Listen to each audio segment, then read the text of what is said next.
Napansin nyo ba na ang paborito nyong ficus na buong tag-araw ay masayang nagpapasaya sa inyo ng matingkad na dahon ay bigla na lang nanghihina pagdating ng malamig na panahon?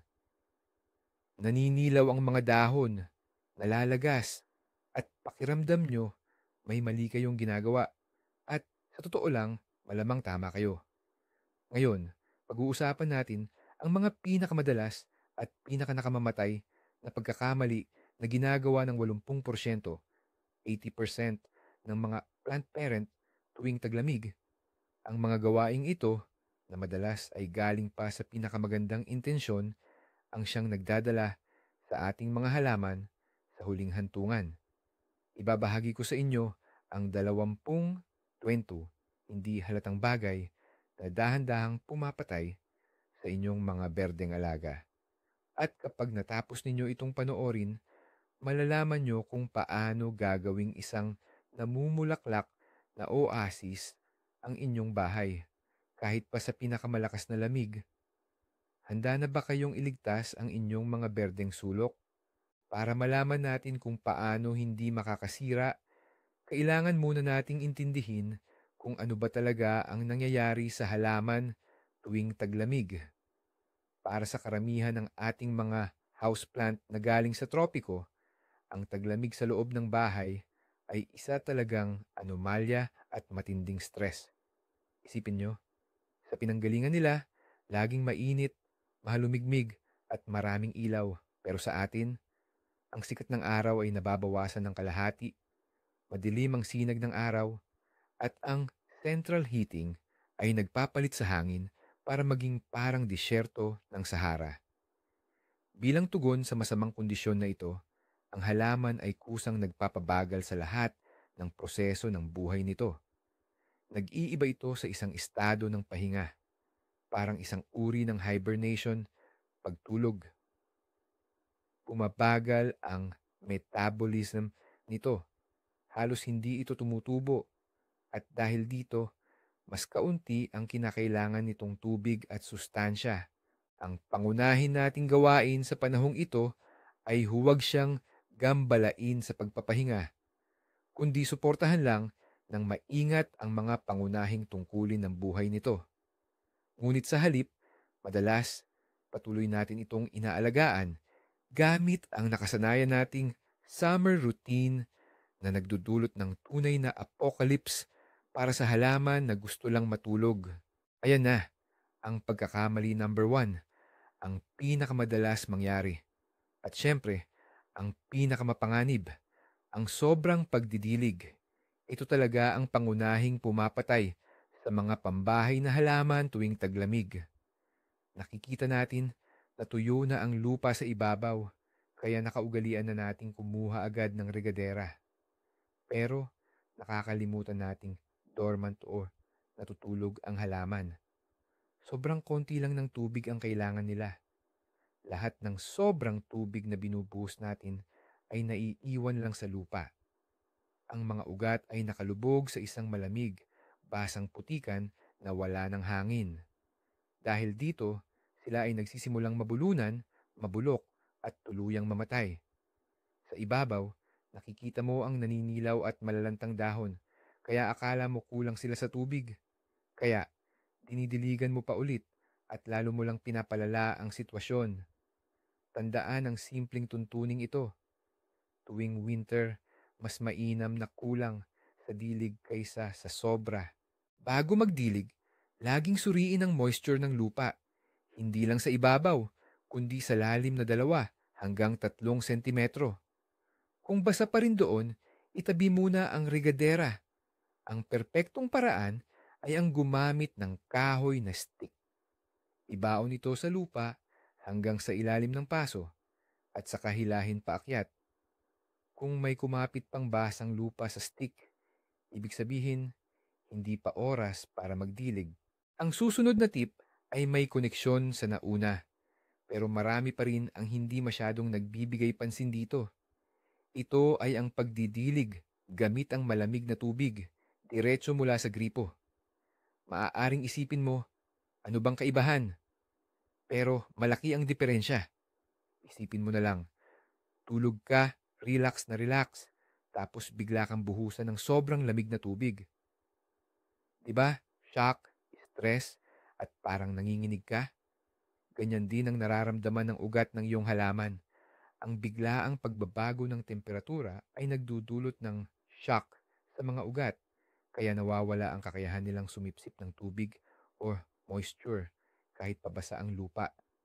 Higit pa rito, kapag pinagsama ang malamig na tubig at malamig na surface, halimbawa, ang malamig na windowsill, posibleng lamigin ng husto ang buong sistema ng ugat. Ito ang nagiging sanhi ng mga sakit na fungal at mabilis na pagkabulok. Madali lang itong iwasan. Palagi tayong gumamit ng tubig na nakatambay na at may room temperature para sa pagdidilig. Kumuha lang ng tubig sa isang watering can o kaya ay bote at hayaan mo itong tumambay sa loob ng bahay ng ilang oras o mas maganda kung isang araw. Sa paglipas ng oras na iyon, mawawala ang chlorine sa tubig at magiging pantay na ang temperatura nito sa paligid. Kaya magiging komportable at ligtas ang pagdidilig para sa iyong mga halaman. At ngayon, talakayin naman natin ang isang lihim at di nakikitang kalaban na madalas umatake sa loob ng ating tahanan. Ito ang sobrang tuyong hangin. Sa tuwing bumababa ang moisture sa loob ng silid, lalo na kapag mataas ang init o gumagamit ng air conditioning, bumababa ang humidity level sa kritikal na 20 hanggang 30%. Maihahalin tulad na ito sa klima ng disyerto. Ang ating mga halaman, lalo na ang mga tropical species na may manipis na dahon, ay labis na nagdurusa dito. Sa pamamagitan ng kanilang mga dahon, mas partikular sa mga microscopic na butas na tinatawag na stomata o ustitsa, sila ay naglalabas ng moisture. Ang prosesong ito ay tinatawag na transpiration. Kapag tuyo ang hangin sa paligid, literal itong humihigop o humihila ng tubig mula sa mga dahon ng doble ang bilis. Mabilis na nauubos ang tubig ng halaman. Nagiging resulta nito ang pagkatuyo ng mga dulo ng dahon, pagkadilaw at pagkulot. Ano ang dapat gawin? Ang pinakamabisang paraan ay ang paggamit ng air humidifier.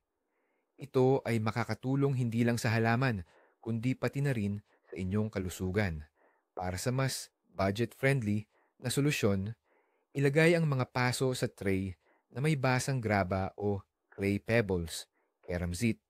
Maglagay ng lalagyanan ng tubig sa tabi ng mga halaman o kaya naman ay regular silang isprayan ng tubig. Pero tandaan, ang pag-i-spray o pag-ooprisko ay panandalian lamang ang epekto. Ang isa pang pagkakamali na kadalasang nagagawa o kasunod ng nauna ay ang paglalagay ng mga halaman ng masyadong malapit sa mga heater or radiator. Minsan akala natin nakakabuti sa halaman na nilalamig na ilapit natin ito sa pinagmumula ng init. Pero ang totoo, para na rin natin silang pinadala sa kanilang sariling kapahamakan.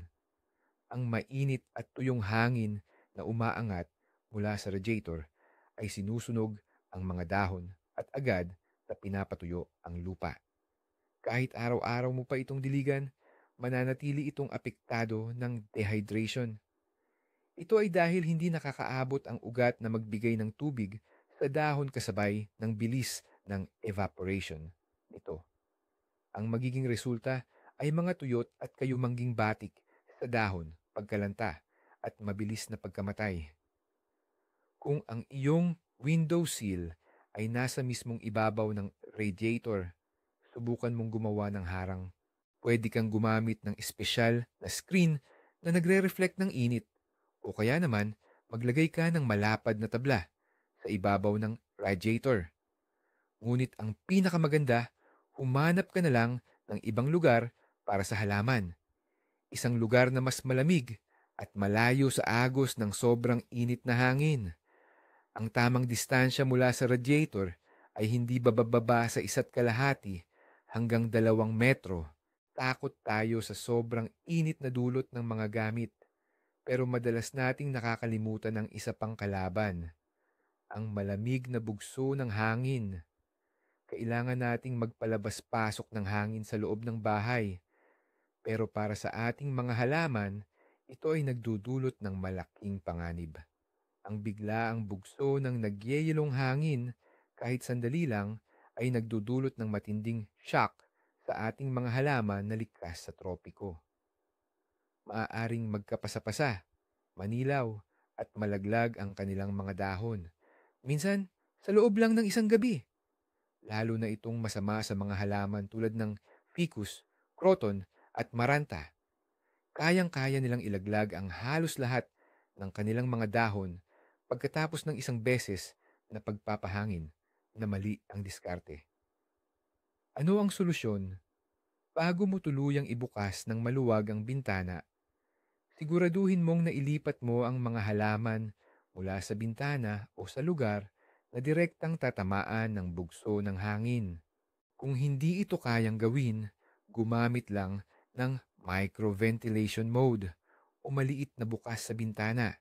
Huwag mo kailanman iiwan ang halaman sa linya sa pagitan ng bukas na bintana at ng pinto. Ito ang pinakamapanganib na sona. Tandaan, para sa mga halaman, walang mas matindi pa kaysa sa biglaang pagbabago ng temperatura. At ang bugso ng hangin ay eksaktong ganoon. Mabilis, biglaan, at matindi ang epekto. Kahit na sinigurado mong protektado ang iyong halaman mula sa lamig or draft, may isa pa itong kaaway na nag-aabang, ang napakalamig na sandigan ng bintana o window sill.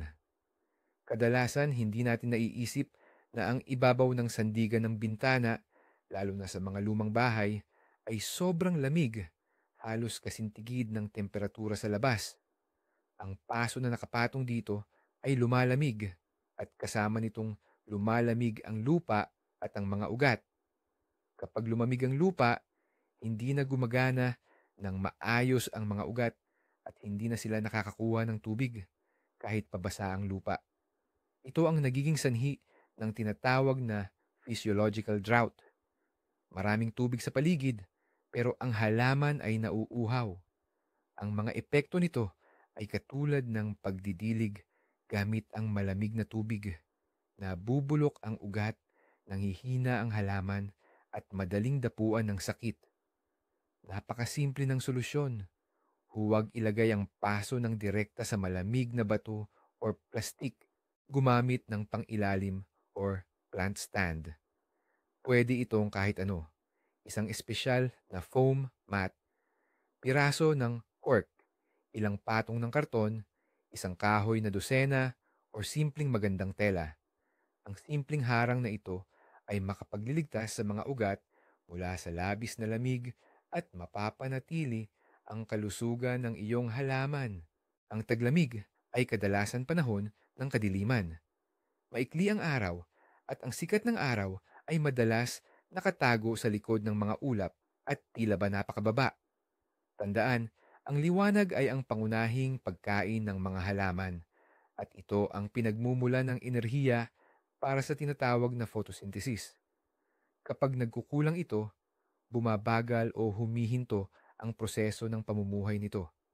Hindi na nakakagawa ang halaman ng sapat na nutrisyon, kaya ito ay humihina at bumababa ang depensa or immunity nito. Mapapansin mo ang problema sa ilang senyales. Una, ang mga usbong o shoots ay humahaba, nagiging manipis at namumutla, senyales na talagang nagpapakahirap itong sunggaban ang anumang liwanag na mayroon. Pangalawa, ang mga dahon ay lumiliit at kumukupas ang kulay, lalo na sa mga variegated na halaman na maaaring tuluyan ng maging berde. Pangatlo, humihinto ang pagbunga o pamumulaklak. Ano ngayon ang dapat gawin? Ilipat ang iyong mga halaman sa pinakamaliwanag na bintana, tulad ng mga nakaharap sa timog o timog kanluran. Regular ding punasan ang mga bintana, dahil ang alikabok sa salamin ay maaaring humarang sa hanggang 30% ng liwanag, lalo pat napakakonti na ng liwanag. Kung talagang kapos pa rin ang liwanag, kailangan mo na talagang maglagay ng additional lighting or grow lights. At dito na tayo sa susunod na kamalian, ang maling paggamit ng mga grow light o phytolamp. Kapag nakikita ng marami na medyo madilim sa mga halaman, ang ginagawa nila ay saksakan lang ng ordinaryong desk lamp sa ibabaw nito. Nakakalungkot, pero halos wala itong benepisyo. Ang ordinaryong bumbilya ay naglalabas ng kakaunting liwanag na may maling spectrum. Bukod pa rito, sobrang init nito, kaya may panganib na mapaso ang mga dahon. Ang kailangan talaga ng halaman ay mga espesyal na phytolamp na naglalabas ng liwanag sa blue Y at red spectrum. Ito ang pinakamahalaga para sa photosynthesis. Pero kahit may phytolampos ka na, marami pa ring pagkakamaling magagawa. Halimbawa, kapag masyado itong nakasabit, magiging halos wala ring silbi ang bisa nito. Kung masyado namang mababa, baka masunog ang mga dahon. Ang tamang distansya ay dapat mga 20 hanggang 40 sentimetro ang layo mula sa tuktok ng halaman. Isa pang pagkakamali ay ang iwanang nakabukas ang ilaw sa loob ng 24 na oras. Ang mga halaman, tulad din natin, ay nangangailangan ng pahinga sa gabi. Sapat na ang pagdagdag ng liwanag upang ang kabuuang oras ng sikat ng araw ay umabot sa 12, chapter 12, hanggang 14 na oras. Kaya, i-on ang ilaw ng ilang oras tuwing umaga bago sumikat ang araw at tuwing gabi pagkatapos lumubog. Madalas, ang tingin natin sa mga halaman ay parang parte lang ng interior design. Kapag hindi natin gusto ang pwesto, ililipat natin sa iba. At pagkatapos ng isang linggo, baka maisipan pa nating mas bagay siya sa ibabaw ng cabinet. Pero para sa halaman, ang ganitong paglilipat ay matinding stress.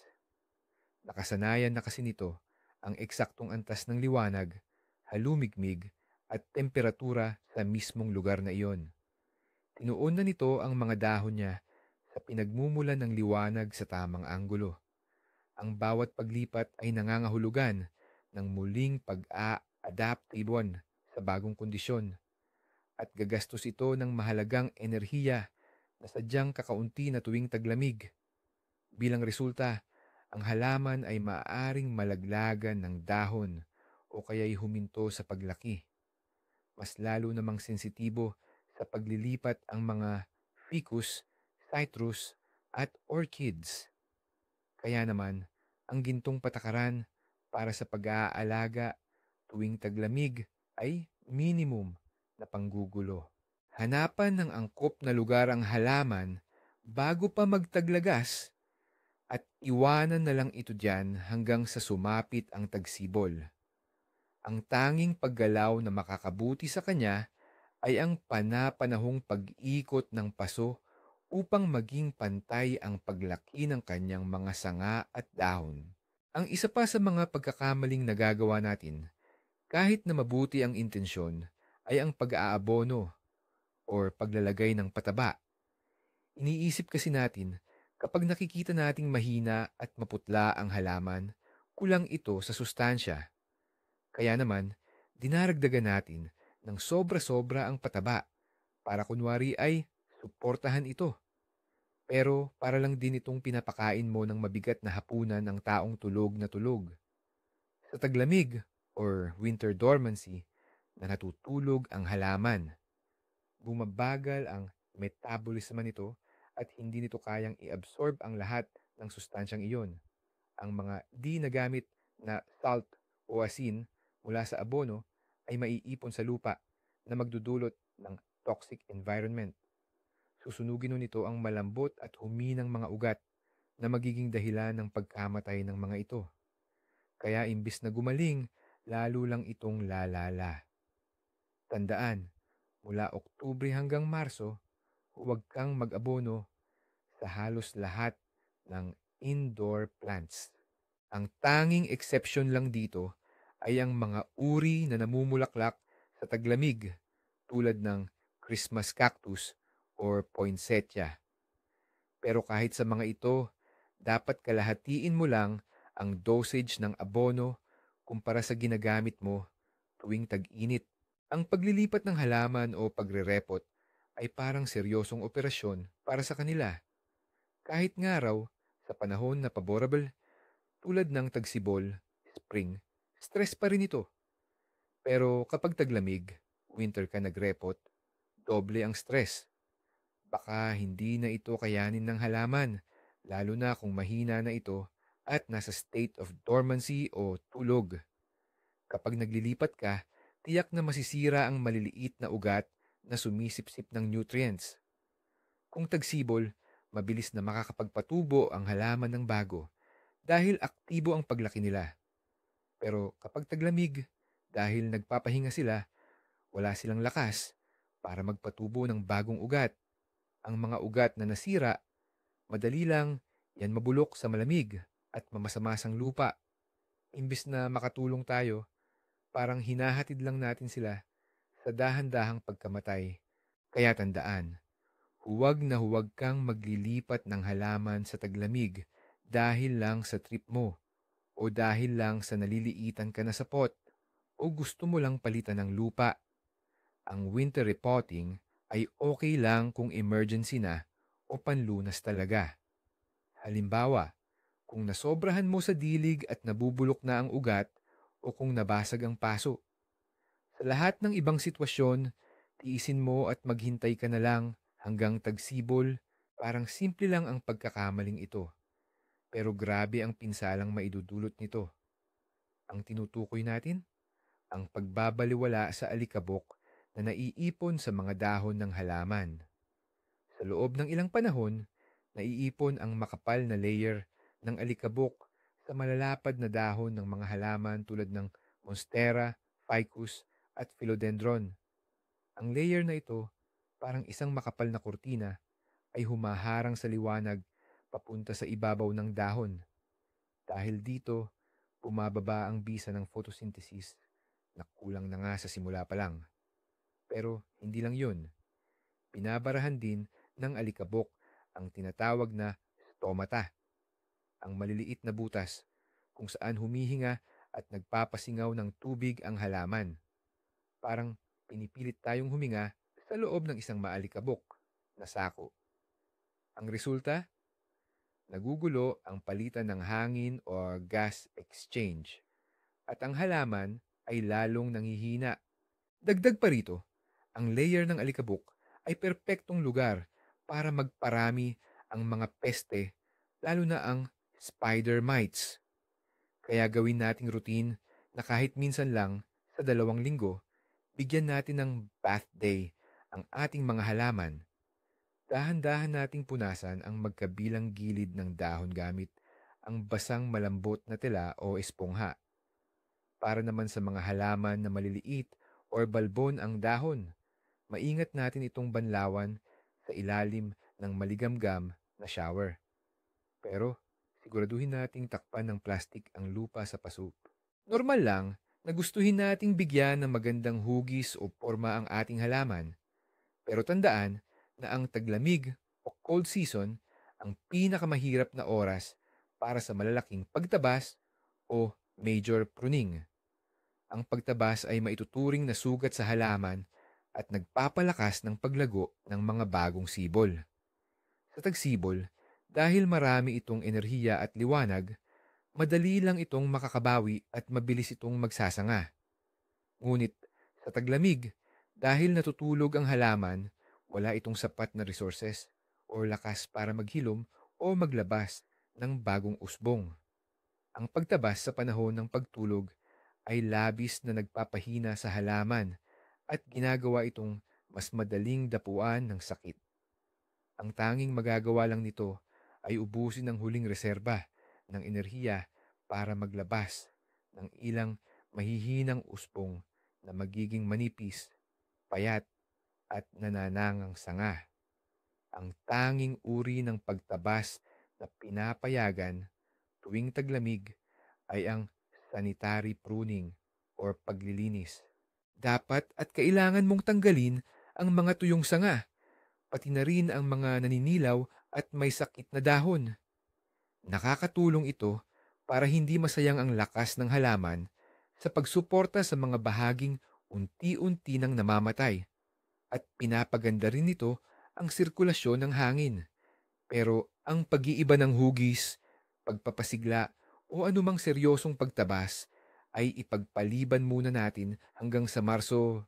Hindi talaga ideal ang taglamig para magdagdag sa iyong green collection. Pero kung hindi ka nakapagpigil at bumili ka pa rin ng bagong halaman, huwag mong gawin ang malaking pagkakamaling ito. Huwag mo itong itabi agad sa koleksyon mo. Isipin mo na lang kung gaano ka-stress ang bagong dating. Kadarating lang niya mula sa perpektong kondisyon ng greenhouse, kung saan mainit, maliwanag, at napakabasa, tapos dinala sa madilim at tuyong apartment mo, at malamang na nadaanan pa ng matinding lamig sa biyahe. Kailangan niya ng oras para maka-adjust. Pero ang pinakamalaking panganib ay ito. Posibleng nagdala ka ng di inanyayahang bisita kasama ng bagong halaman, mga peste o sakit na hindi mo napansin sa tindahan. Kaya ang unang-unang patakaran, siguraduhin ang mandatoryong quarantine. Ilagay mo ang bagong halaman ng hiwalay sa iba sa loob ng 2 hanggang 3 linggo. Araw-araw, suriin itong mabuti kung may makita kang sapot, mansa o mga insekto. Kapag sigurado ka ng malusog ang anyubi at sanay na ito sa kondisyon ng bahay mo, doon mo pa lang siya pwedeng ipakilala sa iba mo pang mga halaman. Ang tuyo at mainit na hangin mula sa mga heater o radiator ay hindi lang nakaka-stress sa ating mga halaman. Paraiso rin ito para sa ilang uri ng peste. Ang pinakamalaking kalaban tuwing ganitong panahon ay ang spider mite o kuto-kuto ng gagamba.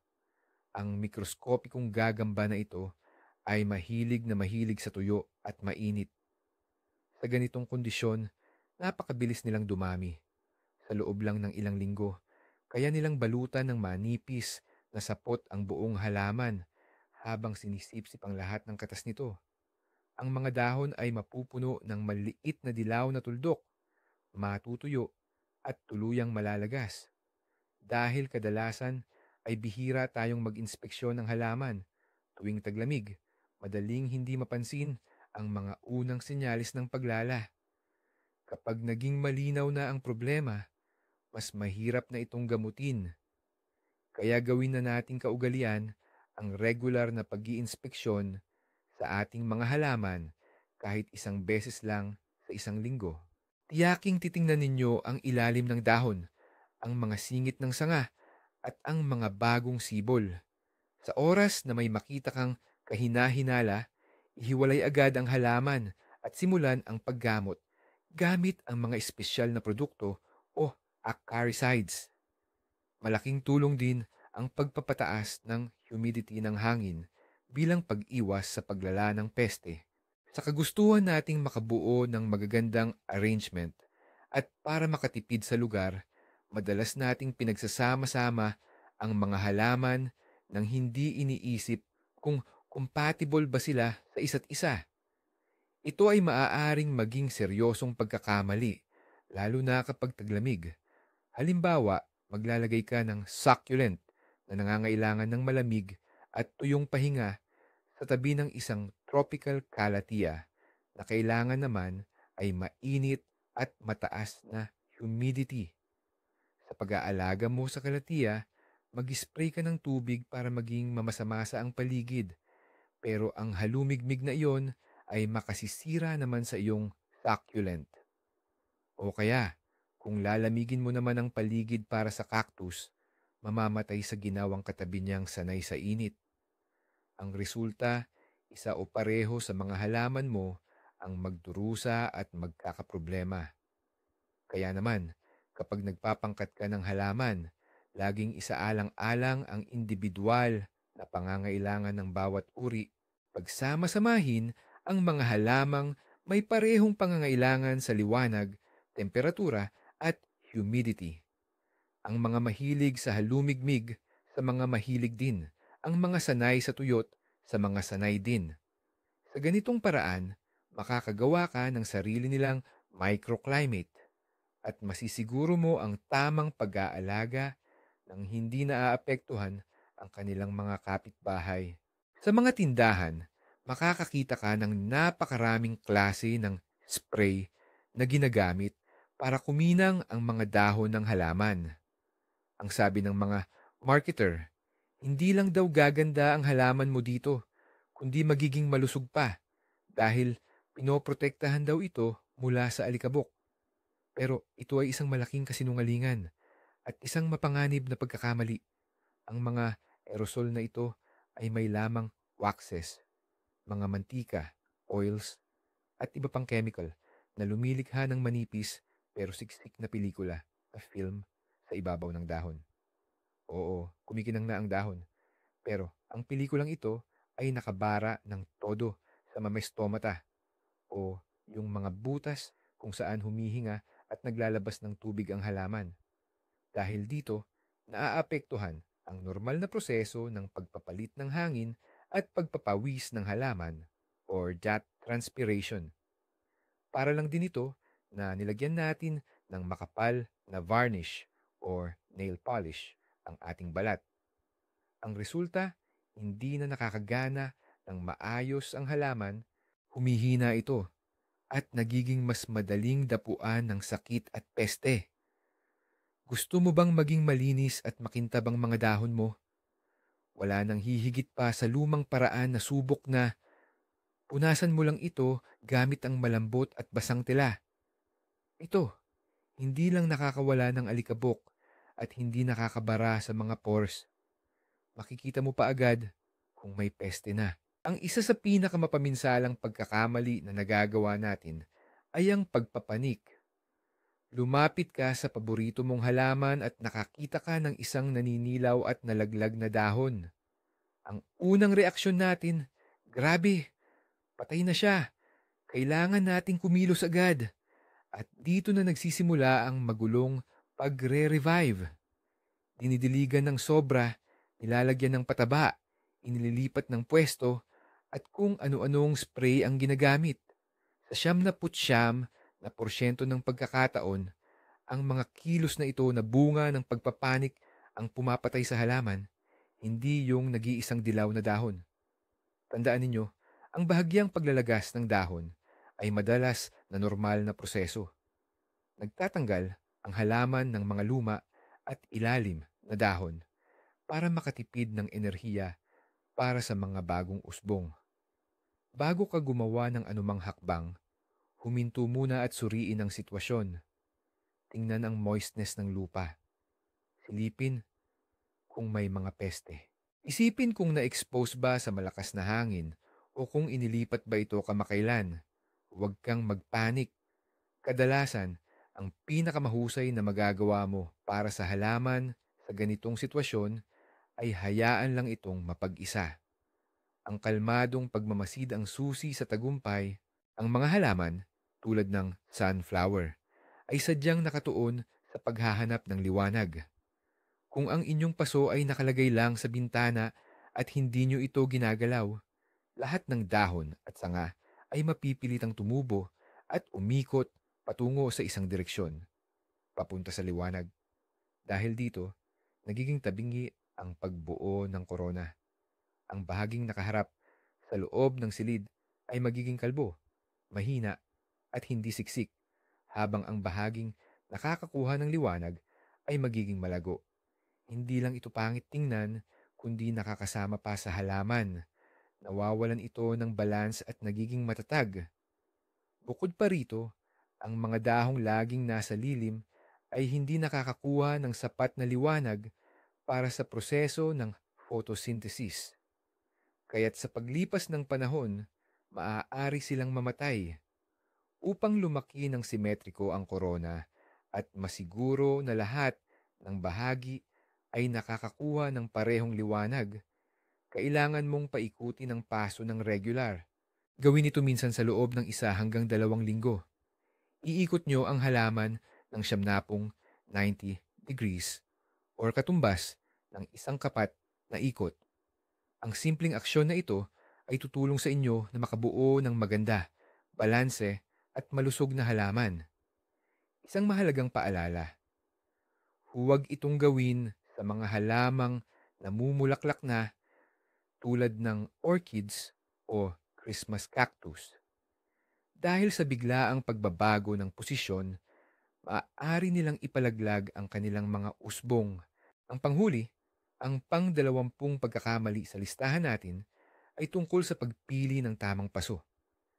Madalas, naililipat natin ang halaman sa isang lalagyan o paso na masyadong malaki. Mas malaki pa kaysa sa aktual na sistema ng ugat nito. Ginagawa natin ito para sa paglago or for future growth. Sa tag-araw, baka makalusot pa ito, pero sa panahon ng taglamig, ito ay lubos na mapanganib. Kapag malaki ang paso, sobra ang dami ng lupa na hindi pa kayang sakupin ng ugat. Pagkatapos diligan, ang sobrang lupa na ito ay matagal manatiling basa, lalo na't kaunti lang ang iniinom ng halaman at mabagal ang pag-evaporate. Bilang resulta, ang mga ugat ay laging nakababad sa malamig at mamasamasang lupa na siyang direktang sanhi ng pagkabulok ng ugat. Kaya, mahalaga na ang paso ay laging akma sa sukat ng root system. Dapat ay 2 hanggang 3 sentimetro lamang ang dagdag sa diameter kaysa sa dating paso. Importante ring bigyang pansin ang material ng paso.